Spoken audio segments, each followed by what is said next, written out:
জুলাই গণঅভ্যুত্থানের পর police line, Siddhirganj থানা এবং ২৫০০ থানা থেকে ১৪০টি অস্ত্র উদ্ধার লুট হয়েছিল, যার মধ্যে প্রশাসন ১০০টি উদ্ধার করেছে বলে আমরা জানতে পেরেছি।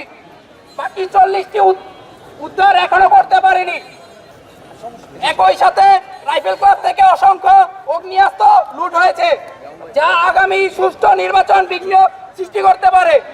এসব অস্ত্র দ্রুত সময়ের মধ্যে উদ্ধার করতে হবে এবং আওয়ামী সন্ত্রাসী ব্যবহৃত অস্ত্রগুলো কাদের কাছে হস্তান্তর করা হয়েছে তাও উদ্ধার করতে হবে।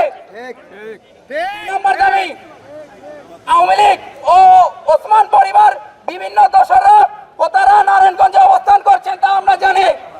তাদেরকে অনতিবিলম্বে গ্রেফতার করে বিচারের আওতায় আনতে হবে।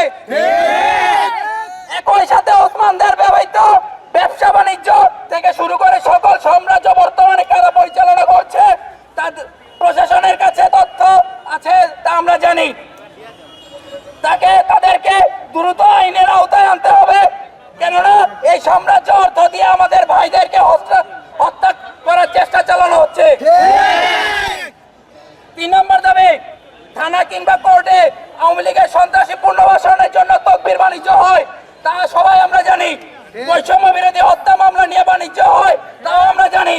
এগুলো অনতিবিলম্বে বন্ধ করতে হবে এবং থানা কোর্টকে রাজনীতিক বলে মুক্ত রাখতে প্রশাসনকে সচেষ্ট থাকতে হবে।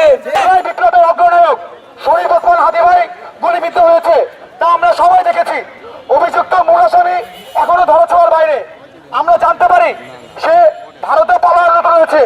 যদি তাই হয় তা তবে তা কিভাবে হলো তা স্পষ্ট করতে হবে এবং আগামী ২৪ ঘন্টার মধ্যে হাদি ভাইকে গুলি করা মূল আসামিকে গ্রেফতার করতে হবে। আর এই দাবিগুলো যদি ২৪ ঘন্টার মধ্যে দৃশ্যমান না হয় তাহলে আমরা জুলাইতে যেভাবে রাজপথে ছিলাম ঠিক সেভাবে আবার কঠোরভাবে প্রতিবাদ গড়ে তুলব। আপনাদের যে দাবিগুলি এটা খুবই যৌক্তিক দাবি।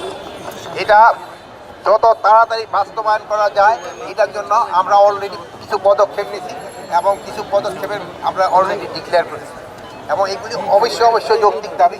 আরেকটা জিনিস, আমাদের ওসমান হাদি ভাই আহত, এর জন্য আপনারা সবাই আল্লাহর কাছে দোয়া করবেন উনি যেন সুস্থ হয়ে আমাদের মাঝে আবার ফিরে আসতে পারেন এবং ওনার যে বিভিন্ন কর্মকাণ্ড এটা কিন্তু দেশের জন্য খুবই মঙ্গলজনক ছিল এবং উনি যেন এই কর্মকাণ্ডগুলি করতে পারে এই জন্য আপনারা সবাই আল্লাহর কাছে একটু খাস দিলে দেয়া করবেন। আপনারা সবাই ভালো থাকেন, দোয়া করি। যদিও তাকে এখনো গ্রেপ্তার করা সম্ভব হয় না, কিন্তু তার ব্যবহৃত হাতিয়ারটা উদ্ধার করা হয়েছে।